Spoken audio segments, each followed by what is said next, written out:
కేవలం కమిషన్ల కోసమే భద్రకాళి చెరువు మరమ్మతుల్ని ఆలస్యం చేస్తుంది కాంగ్రెస్ సర్కారని మాజీ ఎమ్మెల్యే దాసి వినయ్ భాస్కర్ అన్నారు.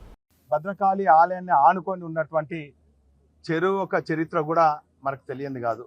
కాకతీయులు వారు నిర్మాణం చేపట్టినటువంటి టెంపుల్ ట్యాంక్ టౌన్స్ లో భాగమే ఈరోజు ఈ భద్రకాళి చెరువు. 2003లో అకారణంగా పెద్ద ఎత్తున వర్షపాతం ఇక్కడ నమోదైంది. 100 ఏళ్లలో కూడా అంత వర్షపాతం నమోదు కాకుంటే 23లో పెద్ద వర్షపాతం నమోదైతే ఆ కారణంగా కొంత లోతట్టు ప్రాంతంలో కూడా ఈ వరద నీరు వచ్చింది. ఆ తర్వాత ఆ పరిస్థితిను కేటీఆర్ గారు సమీక్షించుకొని వెంటనే 100 కోట్లు అదేవిధంగా 180 కోట్లు కూడా ఈ భద్రకాళి చెరువు మరమ్మతు అదేవిధంగా నాలాలు రివిట్మెంట్ అన్ని కూడా అభివృద్ధి కోసము అడ్మినిస్ట్రేషన్ శాంక్షన్ కూడా ఇచ్చింది.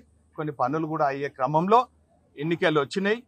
కోడ్ కారణంగా ఆ పనులను కూడా నిలిపివేయడం జరిగింది. అయితే ఎన్నికల సమయంలో కాంగ్రెస్ పార్టీ నాయకులు మాయ మాటలు చెప్పి అమలు కాని 420 హామీలు ఇచ్చి 6 గ్యారంటీలతోని అధికారంలోకి వచ్చిన తర్వాత అనేక రంగాలలో అవినీతికి తెరలేపారు.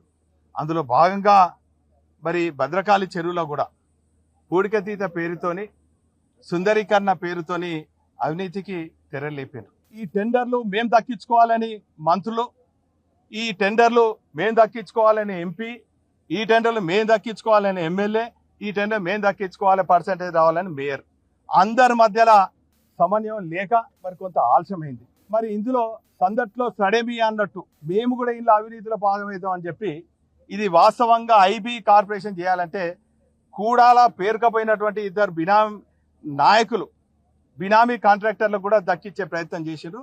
చివరికి మరి